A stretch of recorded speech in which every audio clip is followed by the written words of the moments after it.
আসসালামু আলাইকুম চতুর্থ শ্রেণীর শিক্ষার্থীরা, আমি আসিয়া খাতুন। আজকে তোমাদের অনলাইনে বাংলা ক্লাস করব। গত ক্লাস দুটো তোমাদের সানভি ম্যাডাম নিয়েছিলেন। গত ক্লাস নিয়েছিলেন উনি চতুর্দশ অধ্যায় আমাদের ইতিহাস সম্পর্কে। তিনি শিখেছিলেন তিনটি রাজা সম্পর্কে, শাসনামল, তাদের সামাজিক এবং অর্থনৈতিক অবস্থা সম্পর্কে। আজকে আমরা শিখব মধ্যযুগ সম্পর্কে। মধ্যযুগ সম্পর্কে আমরা শিখব তিনজন রাজার নাম এবং তাদের শাসনামল। আরো শিখব 12 ভূঁইয়া কার। আচ্ছা, তাহলে চলো আমরা বই ফিরে যাই। সবাই কিন্তু বই সামনে নিবে আর বইটা দেখবে। মধ্যযুগ, প্রাচীন যুগের পরে আসে মধ্যযুগ। মধ্যযুগে দেখো তিনজন রাজা শাসন করেছিলেন। প্রথমে শামসুদ্দিন ইলিয়াস শাহ, এরপরে ঈসা খাঁ, তারপরে শায়েস্তা খাঁ। আচ্ছা, শামসুদ্দিন ইলিয়াস শাহ শাসন শুরু হয় যখন বখতিয়ার লক্ষণ সেনকে পরাজিত করে, তখন থেকে মুসলিম শাসন শুরু হয়। বখতিয়ার খিলজি লক্ষণ সেনকে পরাজিত করে কি হয়, বাংলায় মুসলিম শাসনের সূচনা হয়। আর মুসলিম শাসনের সময় শামসুদ্দিন ইলিয়াস শাহর শাসনামল অনেক গুরুত্বপূর্ণ। দেখো আমি লাইন করছি শামসুদ্দিন ইলিয়াস শাহ সম্পর্কে। শামসুদ্দিন ইলিয়াস শাহ চতুর্দশ শতকে বাংলার সিংহাসন দখল করে। তাহলে কত দশ শতকে? চতুর্দশ শতকে শামসুদ্দিন ইলিয়াস শাহ বাংলার সিংহাসন দখল করে। এখানে একটা ছোট প্রশ্ন হয়ে যাচ্ছে যে কত শতকে শামসুদ্দিন ইলিয়াস শাহ বাংলার সিংহাসন দখল করে? তাহলে কত শতকে? চতুর্দশ শতকে। আচ্ছা, এখানে একটা সংক্ষিপ্ত প্রশ্ন ছাড়াও একটা সুন্দর শূন্যস্থান হয়ে যাচ্ছে। শূন্যস্থানের জন্য তোমরা লাইন দাগ দিয়ে দিতে পারো। শামসুদ্দিন ইলিয়াস শাহ ড্যাশ শতকে বাংলার সিংহাসন দখল করে। তাহলে এই লাইনটা থেকে একটা শূন্যস্থান হচ্ছে, একটা গুরুত্বপূর্ণ সংক্ষিপ্ত প্রশ্ন হচ্ছে। তারপরে দেখো তখন ছিল বাংলায় মুসলিম শাসন আমল। কোন সময় ছিল মুসলিম শাসন আমল? চতুর্দশ শতকে শামসুদ্দিন ইলিয়াস শাহ সময়ে ছিল বাংলায় কোন শাসন আমল? মুসলিম শাসন আমল। তার প্রধান সাফল্য হলো তিনি দিল্লির সুলতানদের কবল থেকে বাংলার স্বাধীনতা বজায় রাখেন। তাহলে শামসুদ্দিন ইলিয়াস শাহর প্রধান সাফল্য কি? প্রধান সাফল্য হলো দিল্লির সুলতানদের কবল থেকে বাংলার স্বাধীনতা বজায় রাখা। তার কৃতিত্ব, তার শাসনামলে তিনি যে সকল কাজ করেছেন তার মধ্যে প্রধান সাফল্য হলো দিল্লির সুলতানদের কবল থেকে বাংলাকে স্বাধীনভাবে রাখা। এ সময়ে দিল্লির কোন সুলতানরা কি করেননি? বাংলাকে দখলে কবলে রেখে শাসন করেননি। শামসুদ্দিন ইলিয়াস শাহ স্বাধীনভাবে বাংলাকে রেখেছিলেন। বাংলার মানুষজন স্বাধীনভাবে সে সময় বসবাস করতেন। আচ্ছা, ইলিয়াস শাহী বংশের শাসনের সূচনা করেন কে? শামসুদ্দিন ইলিয়াস শাহ। ইলিয়াস শাহী বংশের শাসনের সূচনা করেন শামসুদ্দিন ইলিয়াস শাহ। তার শাসনামলে দেশীয় ভাষা, সাহিত্য, পণ্ডিত ও কবিদের সমাদর পায়। এ সময় কি হয়? দেশীয় ভাষা, সাহিত্য, পণ্ডিত, কবিদের সমাদর পায়। আচ্ছা, মধ্যযুগের তিনজন রাজাদের মধ্যে শামসুদ্দিন ইলিয়াস শাহ হলেন একজন।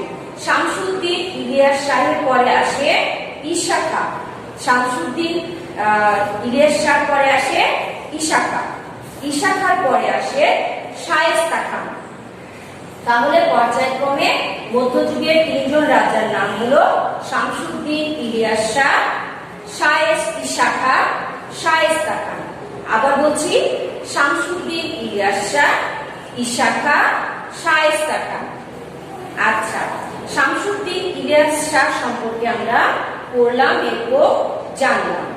দেখো, শামসুদ্দিন ইলিয়াস শাহ সময়ে কিন্তু দেশীয় ভাষা মানে বাংলা ভাষা, সাহিত্য, সঙ্গীত, কবিদের অনেক কদর ছিল, সমাদর ছিল। তিনি তাদের অনেক বেশি যত্ন করতেন।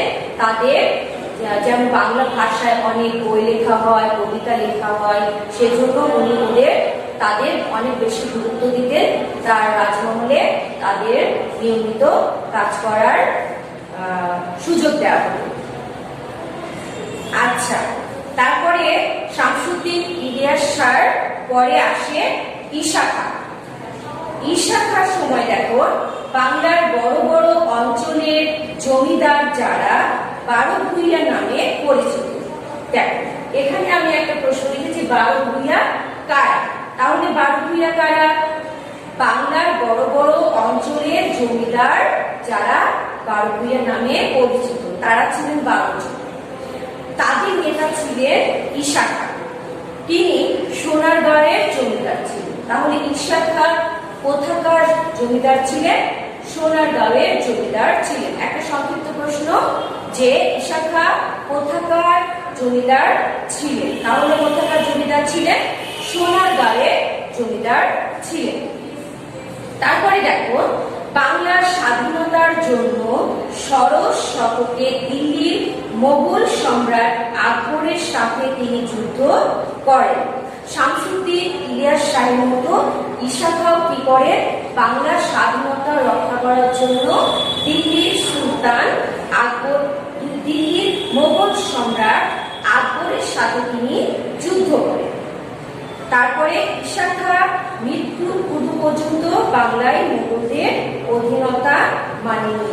শামসুদ্দিন ইলিয়াস শাহের সময় যেমন বাংলায় মুসলমানদের রাজত্ব ছিল, স্বাধীনভাবে বাংলার মানুষ বসবাস করতে পারত, ঠিক তেমনি ভাবে ঈশা খাঁও কি করেছিলেন?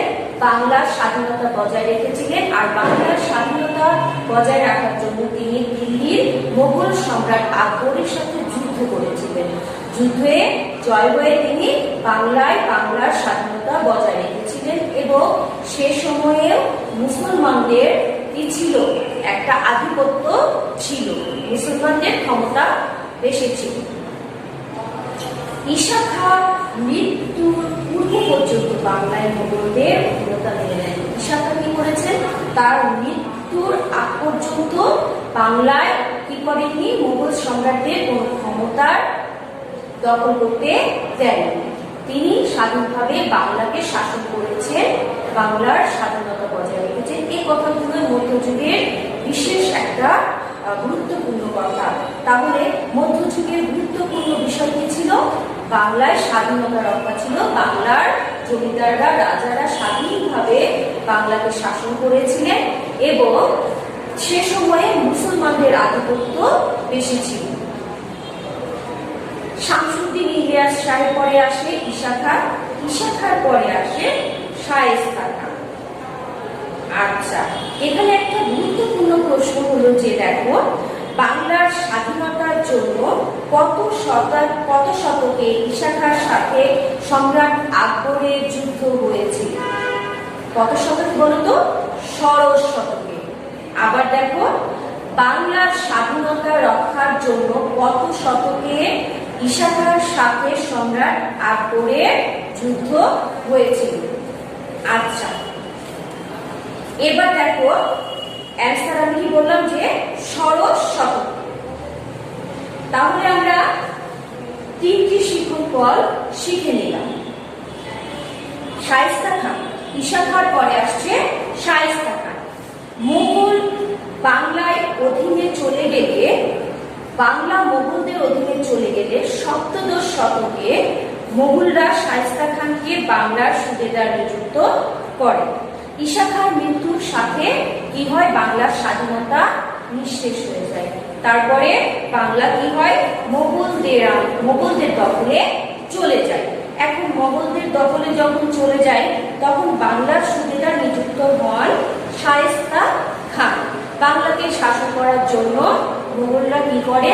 শায়েস্তা খানকে সুবেদার নিযুক্ত করে। তাহলে এখানে দেখো একটা গুরুত্বপূর্ণ প্রশ্ন, ছোট প্রশ্ন, যে কত শতকে শায়েস্তা খান বাংলার সুবেদার নিযুক্ত হন? কত শতকে? সপ্তদশ শতকে। সপ্তদশ শতকে শায়েস্তা খান বাংলার সুবেদার নিযুক্ত হন। তার সময়টা ছিল বাংলার জন্য একটা সুশাসনের সময়। এ সময় চাল খুব সস্তা ছিল। টাকায় 8 মণ চাল পাওয়া যেত। 1 টাকায় পাওয়া যেত 8 মণ চাল। 1 টাকায় পাওয়া যেত 8 মণ চাল। তাহলে এখানে দেখো আরেকটা সংক্ষিপ্ত প্রশ্ন হচ্ছে যে শায়েস্তা খানের সময়ে 1 টাকায় কয় মণ চাল পাওয়া যেত? তোমরা এই প্রশ্নগুলো বারবার শোনো এবং লিখে নাও। শায়েস্তা খান এ অঞ্চল থেকে জলদস্যুদের বিতাড়িত করেন। শায়েস্তা খানের সময়ে বাংলার মানুষ খুব শান্তিতে বসবাস করতেন। আর এ সময় কি হলো? জলদস্যুদের বিতাড়িত করেন কে? শায়েস্তা খান। তাহলে একটা গুরুত্বপূর্ণ প্রশ্ন, সংক্ষিপ্ত প্রশ্ন দেখো, শায়েস্তা খান কাদের বিতাড়িত করেন? শায়েস্তা খান কাদের বিতাড়িত করেন? জলদস্যুদের। সে সময়ে কি হতো? জাহাজে করে সমুদ্রের মাধ্যমে এক দেশ থেকে আরেক দেশে রপ্তানি বাণিজ্য হতো। তখন জলদস্যুরা কি করতো? যে জাহাজ থেকে যে সম্পদগুলো থাকতো তারা সেগুলো লুট করে নিত। এই জলদস্যুদের কি করে? শায়েস্তা খান বিতাড়িত করে। তাহলে তিনি কতটা ক্ষমতা সম্পন্ন বুদ্ধিমান ব্যক্তি ছিলেন একবার চিন্তা করো। শায়েস্তা খানের সময়ে বাংলার মানুষ খুব সুন্দর শান্তিতে বসবাস করতেন এবং আর্থিক অবস্থাও অনেক ভালো ছিল। তাহলে আজকে তোমরা শিখলে মধ্যযুগের 3 জন রাজার নাম, 3 জন রাজার শাসনামল কেমন ছিল এবং কালো ভূঁইয়া কারা। শামসুদ্দিন ইলিয়াস শাহের সময় একটা গুরুত্বপূর্ণ বিষয় আমি কি বললাম? যে তিনি দিল্লির সুলতানদের কবল থেকে বাংলার স্বাধীনতা বজায় রাখেন। এটা হচ্ছে তার প্রধান কৃতিত্ব। এক একটা রাজার এক একটা কৃতিত্ব আছে। আর ঈশা খাঁর সময়ে রাজধানী কি হয়? সোনারগাঁও। আর এ সময় কিন্তু বড় বড় অঞ্চলের জমিদাররা ছিলেন 12 ভূঁইয়া। 12 জন হলেন 12 ভূঁইয়া।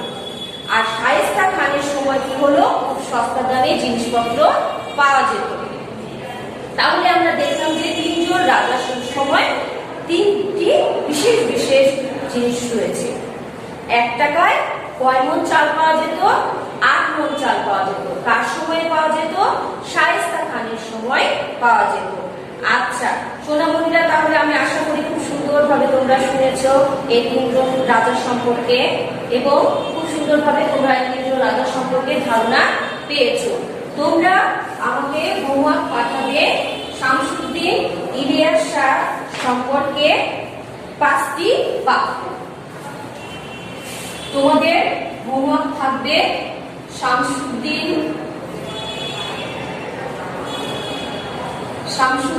ইলিয়াস শাহ সম্পর্কে 5টি বাক্য। অবশ্যই তোমরা হোমওয়ার্ক করে পাঠাবে।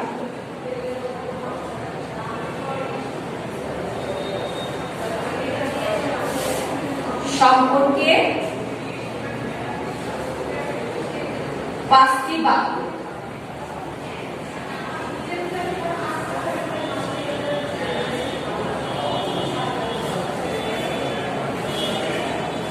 বাক্য লিখবে। কারণ তোমাদের প্রশ্ন এভাবে থাকতে পারে যে বড় প্রশ্ন, মধ্যযুগের 3 জন রাজার নাম লিখো, শামসুদ্দিন ইলিয়াস শাহ সম্পর্কে যা জানো 5 বাক্য অথবা 4 বাক্য অথবা 6 বাক্য এভাবে থাকতে পারে। এই জন্য আমি তোমাদেরকে দিলাম যে শামসুদ্দিন ইলিয়াস শাহ সম্পর্কে 5টি বাক্য লেখো। তো আজকে এ পর্যন্তই। সবাই ভালো থেকো। আল্লাহ হাফেজ।